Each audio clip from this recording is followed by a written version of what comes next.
안녕하십니까? 정성산TV입니다. 김정은의 아들을 낳은 여심을 최초로 본 리설주가 경악한 사실을 여러분께 전해 올리겠습니다. 우리가 이런 뉘앙스는 공개를 했었지만 추가 정보를 저희가 취득을 해서 이 당시의 분위기를 취합을 해봤는데 이 연회장에 여심이가 최초로 나왔습니다. 그리고 이날에는 김여정이도 잘 모르고 그리고 리설주는 더 모르고 그리고 김주의 저 여자를 처음 보는 겁니다. 그러니까 최초로 여심이가 최초로 공식 석상에 쫙 나오니까 김여정이 떨떠름한 표정을 짓고 있고 그리고 현송어리는 어디 사라지고 왔다 갔다 하고 있고 그리고 리설주의 얼굴이 완전히 이제 똥 씹은 얼굴 흑빛하고 있었습니다. 지금 김정은이 간부들 그리고 로얄 패밀리에게까지도 최초 공개를 하는 겁니다. 그러면 북한의 김정은 불륜녀들은 어떻게 살까요? 다 같이 한데 모아서 살까요? 아니면 뿔뿔이 살까요? 철저하게 공개되지 않고 밀폐돼 살고 있습니다. 그니까 김정은이는 이제 따로따로 왔다 갔다 하면서 내연들과 살겠죠. 여심이는 리설주 이전에 만났던 애인입니다. 첫 번째 애인이고 그 전에 현송어리도 있었지만 실제로 같은 나이 또래의 여인을 만나가지고 아들을 낳았기 때문에 김정은이 아버지 반대만 아니었으면 실제로 여심이와 결혼해가지고 살 수도 있었습니다. 그런데 아버지가 같은 제1교포다라고 하니까 결혼을 안 시키고 공군 비행사의 딸인 리설주를 이제 결혼시켜가지고 정통성을 세웠습니다.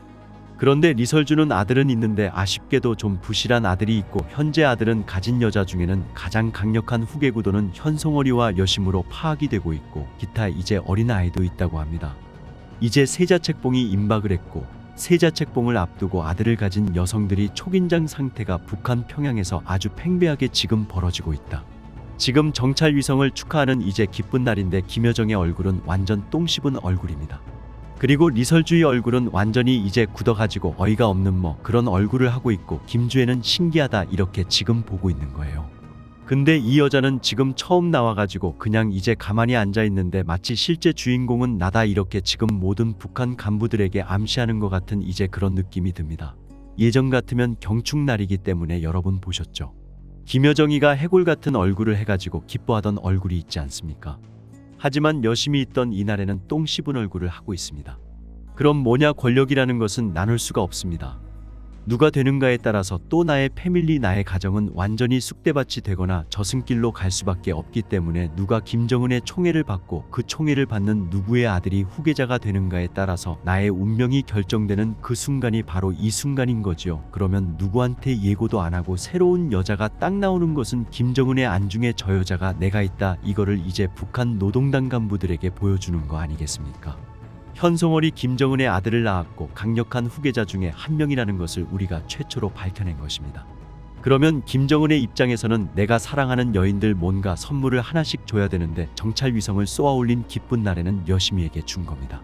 핵잠수함을 만들었는데 전략 잠수함을 만든 날에는 현송어리만 불렀습니다. 그리고 서양식으로 잠수함을 진수할 때 왕비나 공주가 나와서 샴페인을 트는데 이걸 리설주가 틀게 되면 마치 부인 같이 보이니까 좀 얼굴이 화끈거려 가지고 최선희를 들러리로 내세워 가지고 샴페인을 까게 했습니다. 북한은 미신을 엄격하게 통제한 나라인데 김정은이가 헷가닥 해가지고 일종의 미신행위죠. 이렇게 샴페인을 터뜨리고 이렇게 하는 거는 북한 방식이 아닙니다. 근데 이런 방식까지 동원해가지고 이 나라를 축복하고 누군가에게 선물을 줘야 되는 이런 퍼포먼스를 한 것은 굉장히 이례적인 사건입니다. 바로 김정은이가 현송월한테 선물을 주었다. 그러면 현송월이 왜 선물을 받았나? 바로 김정은의 아들을 낳았고 김정은의 아들이 후계자의 한 사람이 될 수밖에 없기 때문에 이런 선물이 주어진 겁니다. 그러면 그 나중에 받은 정찰위성 전체 국가의 핵심 간부들이 전부 모인 자리에 등장한 그 여자가 현송월보다는 한 수위에 있다는 걸 증명하는 겁니다. 또 다른 여인이 누군가의 아들이 후계자가 되냐, 빠르게 지금 북한의 김정은이가 후계자를 정해야 될 긴박한 순간이 도래하고 있다. 그러니까 저희가 북한 내부의 정보들을 쭉 치받아 보게 되면 이제 중앙당 내부에서 후계자가 선정된다는 소문이 벌써 올해 초부터 나와 돌았습니다. 근데 지금 아직까지 뜸들이는 것을 봐서 지금 현송어를 포함해서 리설주 여심이 기타 등등의 여인들이 지금 피터지는 전쟁을 하고 있지 않을까 하는 저희 추측이 있습니다.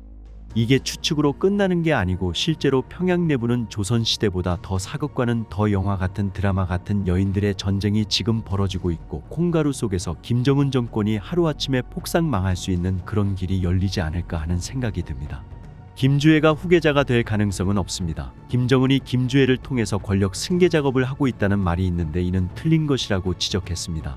세습 왕조 봉건 체제하에서 여자가 후계자가 될 수 없다면서 김주의 띄우기는 여인들의 암투에 대한 완충제라고 진단했습니다. 김정은의 여성은 첫째 현송월, 둘째 리설주, 셋째 제1교포 출신의 피아니스트 여심이라는 3명의 여성이 각기 김정은의 아들을 낳았다며 현송월은 올해 17세가 된 김일봉, 리설주는 16세 된 김영주와 김은주를 낳았다고 말했습니다. 또 제1교포 출신 피아니스트 여심에게도 어린 아들이 하나 있는데 아직 미확인 상태라면서 김정일이 생전에 제1교포를 만나지 말라고 하명해 사실은 현송월보다 먼저 만났었을 수도 있어 19세에서 20세일 수도 있다고 강조했습니다. 북한 내에서 일봉, 영주, 은주라는 이름은 소위 백두혈통이어서 쓰지 못하게 한다면서 현송월 아들은 똑똑하고 건장한데 리설주 아들은 마치 폐병 환자처럼 병약하게 생겼다고 부연했다. 아이들의 이름과 존재 여부는 최측근 경호부대에서 얘기가 나와야 하는데 아직은 나오지 않고 있다며 평양 안에 현송월, 리설주, 여심에다 김여정까지 4명의 여인들이 지금 암투가 벌어지고 있는 것이라고 했다. 김주애와 관련 그는 저 애가 내 딸이라우 라는 말을 들은 데니스 로드먼이 저 애를 주애로 들으면서 오해한 것이라는 에피소드가 있다며 북한 방송에서 자녀 이름이 나온 적은 단 한 번도 없다고 말했다. 김주애가 권력 승계 작업을 하고 있다는 판단과 관련해 김정은의 건강 이상설에 대해서도 짚었다. 국가 지도자의 건강은 특급 기밀로 김일성, 김정일, 김정은이 먹는 약은 봉화진 요소에 특급 의사들이 직접 나가서 확인한 후 사온다며 외교관으로 나온 사람들이 뭘 사서 보냈다고 해서 김정은 질환을 추측으로 얘기하면 안 된다고 지적했습니다. 어찌됐든 여심이 김정은 옆에 있다면 가장 신경이 쓰이는 사람은 리설주일 것이다. 김정일이 여러 여성에게서 자식을 두었듯 여심도 김정은의 아이를 낳지 말라는 법이 없다. 나아가 김정일의 마지막 여자인 고용이가 최후의 사랑을 쟁취해 성혜림과 김영숙을 밀어낸 것과 같은 일이 또 벌어질지 누구도 알 수 없다. 정성산TV 좋아요, 구독, 알림은 큰 힘이 됩니다. 후원해주시는 모든 분들께 가열차게 멸공.